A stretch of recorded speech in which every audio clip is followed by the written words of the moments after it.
तब मात्रै पार्टीको उद्देश्य पुरा हुन्छ। नत्र भनेदेखि त्यो झोले पार्टी, झोले नेता, झोले कार्यकर्ता भएर त अब सबै जनताको भाषा यही भन्छन्। त्यही भएर मैले पनि यो अलिकति शब्द प्रयोग गरेँ।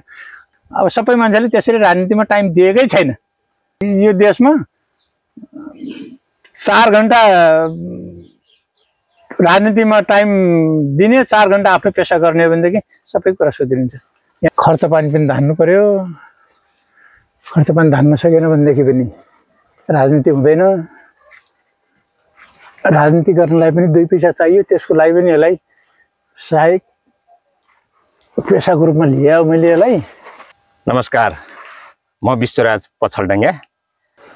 खाने मुखलाई जुङ्गाले छेक्दैन भने जस्तै कुनै उद्यम गर्नलाई पनि उमेर नै चाहिन्छ, युवा अवस्था नै चाहिन्छ भन्ने छैन। त्यसको उदाहरण हुनुहुन्छ खजुरा गाउँपालिकाका एकदमै सक्रिय उत्कृष्ट कृषक लालबहादुर खत्री। आज हामी लालबहादुर खत्रीसँग राजनीति र कृषि सँगसँगै कसरी लैजानु भएको छ भन्ने विषयमा कुराकानी गर्छौं।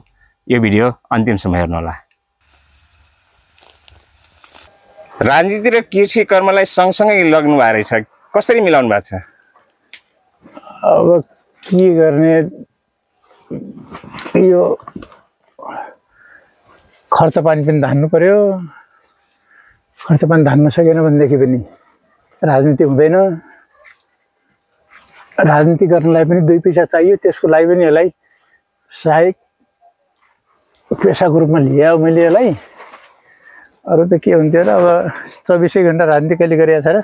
आफ्नो पेसा पनि गर्ने, अलिअलि खेतीपाती पनि गर्ने, अनि स्वावलम्बनतिर अगाडि बढ्ने। यसो प्रेरणा पनि होस् नयाँ साथीभाइहरूलाई, युवा साथीहरूलाई। त्यही भएर मात्रै हो। कतिपयले त राजनीति मात्रै गर्छन्। त्यही हो, नेपालको अवस्था यस्तो भएको। राजनीति गर्ने मान्छेले कृषि नगर्ने, पेसा नगर्ने, पेसा गर्ने मान्छेले आफ्नो राजनीतिप्रति ध्यान नदिने, अनि पेसाप्रति जिम्मेवारी राजनीति नहुने, आफ्नो समस्याहरू पेसाकर्मीहरूले राजनीतिहरूलाई नबुझाउन सक्ने। समस्या यही हो कि अहिलेको समस्या भनेकै यही हो। होइन, किसानी छोडेकै त होइन बाबु, अलिकति कम गरे हो। कम चाहिने गरे हो, छोड्या चाहिने होइन। फेरि अहिले यो टमाटरको सिजन पनि होइन। अहिले यो गर्मीमा हुने टमाटर पनि मैले लगाएको छु। गर्मीमा हुने टमाटर पनि लगाएको छु। अनि यो अहिले यो लौकाको सिजन अलि बढी भएर लौका, यो उसको करेलाहरू, फर्सीहरू यो गर्मीमा अलि बढी फल्छ। त्यस कारण पनि मैले टमाटरभन्दा यता अलिकति फोकस गरेको हुँ। टमाटर पनि छ, 5-7 कट्ठा टमाटर छ मेरो। यो मकैसँग टमाटर लगाएको छु। त्यसले गर्दा तल टमाटर फल्छ, माथि मकैले यो गर्मीमा अलि बढी गर्मी हुन्छ यो ठाउँ बाँकी पर्दिए। अनि शीतल पनि बढी हुने भएर माथि मकै तल टमाटर गरेको छु। यो अहिले टमाटरको पनि रेट छैन। यो बेला सधैँ रेट पनि हुँदैन, अहिले पनि छैन रेट खास। अब किसानहरूलाई खर्च उठाउनु पनि धौधौ जस्तो भइहाल्छ। यही लौका पनि तपाईँहरूले बजारमा कतिमा खानुहुन्छ थाहा छैन। हामीले 15-20 रुपियाँमा फाल्नु परिरहेको छ थोकमा। यो बिचमा कहाँ हराउँछ, कहाँ हराउँछ कि पत्ता लगाउन नसकिने। अब यसमा स्वयं अब राज्य पनि दोषी होला। उनीहरूले पनि अलिकति यसमा ध्यान दिनु पर्थ्यो। यो बिचमा धेरै मार्जिन राखेर व्यापार भइरहेको छ। यसमा अब 3 तहको सरकार छ। सङ्घीय सरकारको आँखा लागेन भनेर हामी तलसम्म सरकार बनायौँ। त्यो तलको सरकार, घर आँगनको सरकारले पनि हाम्रा समस्याहरू बुझिदिएन। किसानको पीडा अहिले पनि जहाँको त्यही छ। के खेती गर्नु भएको छ अहिले? अहिले करेला छ, फर्सी छ, लौकी छ, अलिकति यो बाख्रा पाठाहरूको लागि मकै 4-5 कट्ठामा मकै छ, अनि 4-5 कट्ठामा टमाटर छ। यसै गरेर जान्छन् 15-16 कट्ठा, 1 बिघा अब पुरा हाराहारीमा पुग्न खोज्छ। अहिले अलिकति कम गरेको छु। यो बेलामा धेरै गरेर पनि पानी पनि पुर्याउन सकिन्न। तपाईँको अहिले पानीको सतह घटिसकेको छ। हामी कहाँ सबैसँग समर्सिबल मोटर्सहरू छैनन्। यो मोनोब्लक मोटरबाट पानी तान्नुपर्छ। यसले 25 फिट पानी गहिरोमा गयो भने पानी पनि तान्दैन। गत वर्षहरूमा त्यस्तो देखिएको छ। अनि लागेका बाली पनि सुकेका छन्। राज्यले किसानलाई हेरेकै छैन त? राज्यले हेरेकै छैन त भन्न हुँदैन, तर हेर्नुपर्ने किसिमबाट हेरेको छैन। जसले पाउनुपर्ने हो त्यसले पाएको छैन, नपाउनेले पाएका छन्, अनि पाएको चिज पनि दुर्भाग्य भएको छ। म त केसम्म भन्छु भनेदेखि राज्य मात्रै दोषी पनि होइन कि, हामी जस्ता किसानहरू पनि दोषी छौँ कि। राज्यका कुनै न कुनै अङ्गलाई अलिकति गर्ने, अनि त्यहाँदेखि गएर कामै नगरेर किसानको नाममा लिने किसानहरू पनि यहाँ छन्। यसलाई अब सरकारले ध्यान नदिएर, यसलाई नियन्त्रण गर्न नसकेर अनुगमनको पनि कमी होला, नियन्त्रणको पनि कमी होला, सुपरभिजनको पनि कमी होला। यी कारणले गर्दामा अब नदिए राज्यले केही नगरे जस्तो देखिएको छ। राज्यको पैसा त धेरै खर्च भइसकेको छ, पैसा धेरै लगानी भएको छ, तर त्यसको आशातीत फल हामीले पाउनै सकेका छैनौँ। अब हामीले यो प्रश्न सोध्नु त नहुने, यो कृषि कर्ममा तपाईँको कति वर्ष व्यतीत भयो र यो अनुभवमा चाहिँ नेपालको अझ विशेष गरी बाँकेको कृषि क्षेत्रमा समस्या, चुनौती, अवसर के छन् होला? होइन, अवसर प्रशस्तै छन्। म त यो जागिर छाड्नुभन्दा पनि जागिर हुँदैदेखि 2052-53 सालदेखि म कृषिमै आबद्ध छु। म कृषि विकास ब्याङ्कमा जागिर गर्दाखेरि पनि कृषिमै आबद्ध थिएँ र रिटायर 72 सालमा रिटायर भएदेखि त मैले कृषिमै केही गर्नुपर्छ भनेर ठुलो लगानी पनि गरेँ, आफू पनि बेसरी लागेँ। मैले 10,000सम्म ब्रोइलर कुखुरा पालेँ, अनि 4 बिघासम्म मैले टमाटर खेती गरेँ, तरकारी खेती गरेँ। तर यी सबै त्यति मैले चाहेको जस्तो हुन सकेन र हामी अरू किसानले पनि त्यसको खास प्रतिफल पाउन सक्नु भएन। कारण के भन्दै अवसर हुँदाहुँदै पनि हाम्रो बिचमा पहिलो कुरा त एकता छैन, अर्को कुरा सरकारले हाम्रा कुराहरू सुनिदिएको छैन। सरकार सुन्दैन थियो, हाम्रो बिचमा एकता हुन्थ्यो भने पनि हामीले केही गर्न सक्थ्यौँ। हाम्रो बिचमा पनि एकता छैन। अब यी सबै राजनीतिक दलका किसान सङ्घहरू छन्, तीन सुतेर बसेका छन्।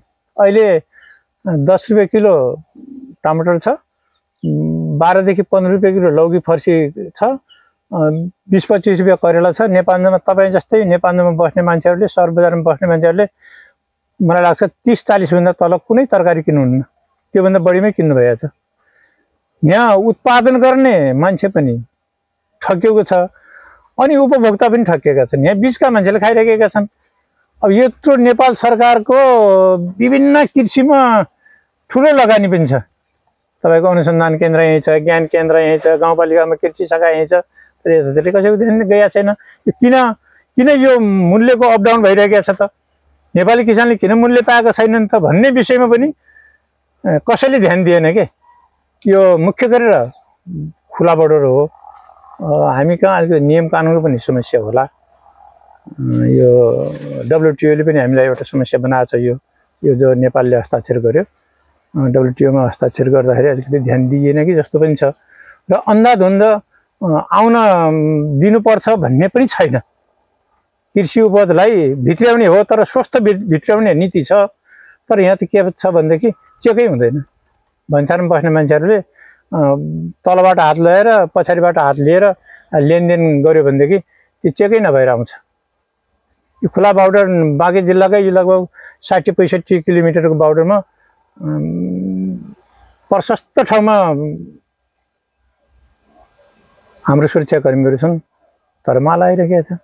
बिहान 6 बजे हामी बारीमै हुन्छौँ, हामीले तरकारी टिपेका हुँदैनौँ, माइक लगाएर यहाँ मधेसी साथीहरू आउनुहुन्छ, अनि यता शिवपुरातिरका साथीहरू उहाँहरू आउनुहुन्छ, त्यहाँ माइक लगाएर आउनुहुन्छ। त्यसो बेला घर घर तरकारी पुगिहाल्छ। अब त्यस्तो तरकारीलाई कसरी रोक्ने त? अब रोक्ने हामीले डन्डा लाउने हो भनेदेखि पनि राम्रो भएन। देशको कानुन हामीले हाम्रो हातमा लिन हुँदैन। यही देशको कानुनलाई ठिक ठाउँमा प्रयोग गर्नुपर्छ भनेर शान्ति सुरक्षाको व्यवस्था गर्ने भनेर जनपथ राखेको छ सरकारले, सशस्त्र राखेको छ, कुनै ठाउँमा आर्मी राखेको छ, भन्सार राखेको छ, अनि त्यहाँदेखि गएर यो क्वारेन्टाइन राखेको छ। कसैको उपस्थित देखिँदैन, कसैको उपस्थित देखिँदैन।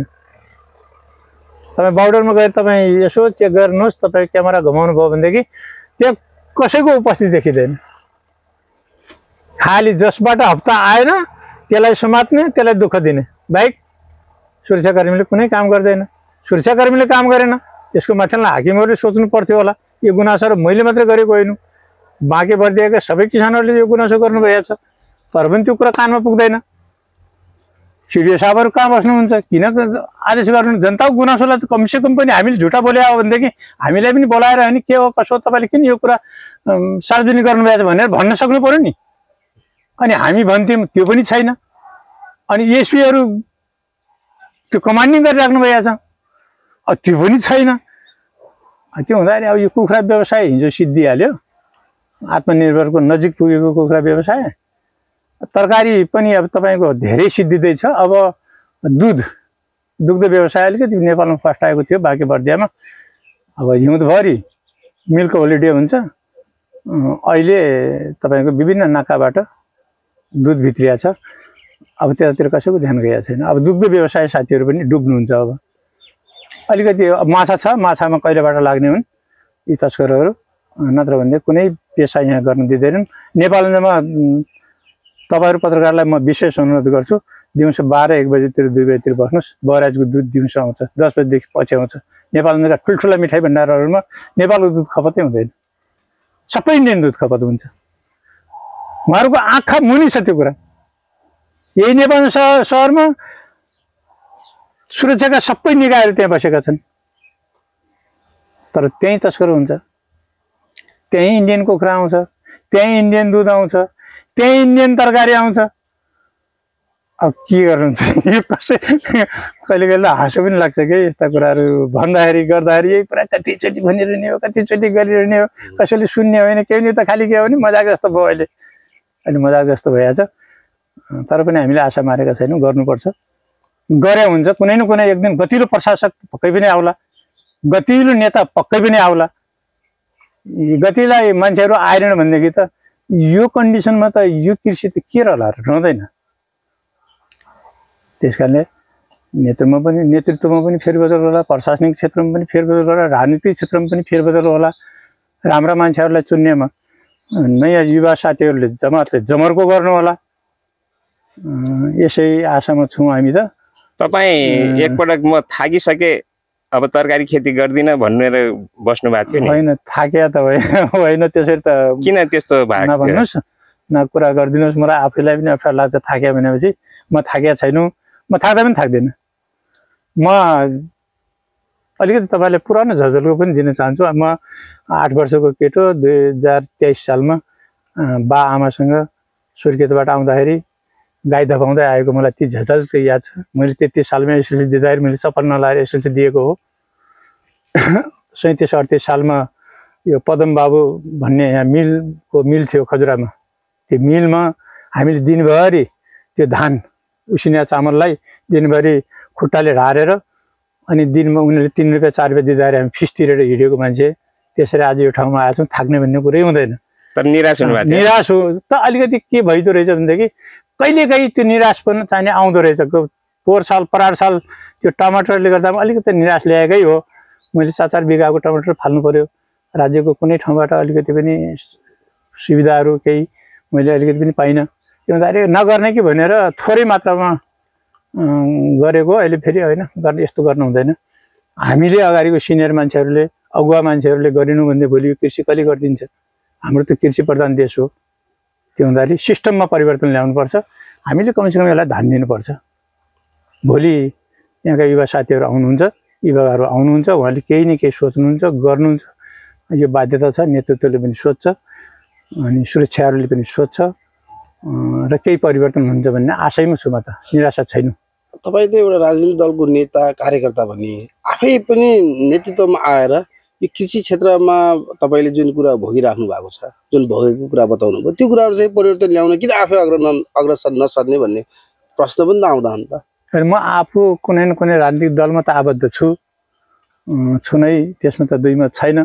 तर राजनीतिक दलमा लागेर मात्रै पनि हुँदो रहेछ कि त्यसको नेतृत्वमा नपुगेसम्म त्यसले केही पनि गर्न सक्दैन। नेतृत्वमा नपुगेसम्म गर्न नसक्ने भएको हुनाले नेतृत्वमा पुगेका साथीहरूले साँच्चै नेपाली किसानहरूको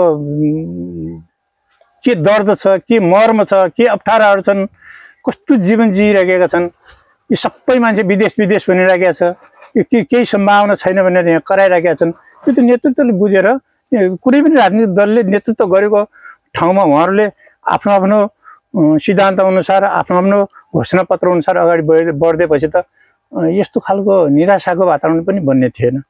त्यसकारणले पनि केही सुधार गर्नलाई राजनीतिक दलले मात्रै पनि गर्दो रहेछ। राजनीतिक दलको प्रतिनिधित्व सरकारको अङ्गहरूमा नभएसम्म गर्नलाई अलिकति अप्ठ्यारो हुँदो रहेछ जस्तो मलाई लाग्यो। तपाईँ र हाम्रा पक्षका साथीहरू जसले नेतृत्वमा पुग्नु भएको छ उहाँहरूले अलिकति यो कुरामा सोच्नै पर्छ। र म त विशेष गरेर आज के पनि भन्छु भनेदेखि कृषिको यो अवस्था भएको बेलामा कुनै पनि यो किसान सङ्गठनका मान्छेहरू, त्यो काङ्ग्रेसको पनि किसान सङ्घ छ, माओवादीको पनि किसान सङ्घ छ, हाम्रो एमालेको पनि किसान सङ्गठन छ, यिनीहरूले खासै रचनात्मक कामहरू गर्न सकेको अवस्था छैन। उहाँहरू सक्रिय हुनु भएन भनेदेखि त्यो खालको सङ्गठन बनाए त्यसको कुनै उपादेयता छैन, कुनै त्यसले कुनै काम गर्दैन। त्यो पदको लागि मात्रै सङ्गठन बनाउने होइन कि नेपाली किसानहरूलाई जागरुक गर्नलाई, उहाँहरूको समस्याहरूलाई उजागर गर्नलाई, उहाँका समस्याहरू सरकारको कानसम्म पुर्याइदिनलाई पनि विभिन्न भातृ सङ्गठनहरूले, किसान सङ्गठनहरूले, दलका सङ्गठनहरूले काम गरिदिनुपर्छ। तब मात्रै पार्टीको उद्देश्य पुरा हुन्छ। नत्र भनेदेखि त्यो झोले पार्टी, झोले नेता, झोले कार्यकर्ता भएर त अब सबै जनताको भाषा यही भन्छन्। त्यही भएर मैले पनि यो अलिकति शब्द प्रयोग गरेँ। तपाईँहरूलाई कस्तो लाग्छ कुनै त्यो त थाहा भएन। सबैले झोले भन्ने भए हुनाले मेरो मुखबाट पनि त्यही झोले आयो। तर यो झोले भनेको होइन कि यो गणतन्त्र ल्याउनलाई धेरै दुःख गरेर यो व्यवस्था आएको, यसलाई झोले व्यवस्थामा परिणत गर्नुहुन्न। हामी सबै सुध्रिनुपर्छ, हामी सबै पेसामा लाग्नुपर्छ। अरू जस्तो एकैचोटि हामी धेरै विकास पो गर्न सकेका छैनौँ। 46 सालसम्म म कृषि विकास ब्याङ्कमा जागिर खाने बेलामा नानपाडा भएर राजापुरको जागिर खान्थेँ। अहिले 81 सालसम्म आउँदाखेरि कति प्रगति ब्याज देख्नुभएकै छ त। धेरै विकासका कुरा, धेरै गफ हाक्ने, केही पनि भएन भन्ने साथीहरूले अलि त्यो 46 सालभन्दा अलि पूर्व पनि त हेर्नु पऱ्यो नि। 35-36 सालतिर कस्तो थियो, पञ्चायतको 16-17 सालको अवस्था कस्तो थियो। पहाडका मान्छेहरू, जुम्लाका मान्छेहरू 10 दिन लगाएर जुम्ला नुन बोकेर जाने। 250 वर्ष शासन गरेको यही देशमा हो। केही पनि भएन भन्दा पनि हामी जनताले आशा गरेको व्यवस्थाको विकास हुन सकेको छैन, त्यति मात्रै फरक हो। नत्र भने केही पनि भएन भन्ने पक्षमा त म छैन। भएको छ, तर जनताले चाहेअनुसार भएको छैन। जनताले चाहेको अनुसार, हाम्रो पुँजीले भ्याउने अनुसारको विकास गर्नुपर्छ। र अलिकति चुनौती कहाँनिर छ भनेदेखि यो भाइ भतिजावाद अलि बढी भयो। तेरो र मेरो भन्ने अलि बढी भयो। पार्टीमा नलागेका मान्छेको हैसियतै भएन, उसले कुनै पनि नपाउने यस्तो देखिया छ। अनुदानमा पनि पार्टीकै झोले हुनुपर्ने, नत्र भनेदेखि स्वतन्त्र मान्छेले अनुदान नपाउने अवस्था पनि हामीले हाम्रा गाउँघरमा पनि देखेका छौँ। तिनको अगुवाई सरकारले गरिदिनु पर्थ्यो, तिनको अभिभावकत्व सरकारले लिइदिनु पर्थ्यो, त्यो देखिया छैन। त्यस कारणले पनि कुनै पनि पार्टीमा संलग्न नभएका मान्छेहरू पार्टीप्रति अलिकति वितृष्ण चाहिने फलिएको यो कारण पनि एउटा हो। सबैलाई समान व्यवहार गर्नुपर्छ सरकारले।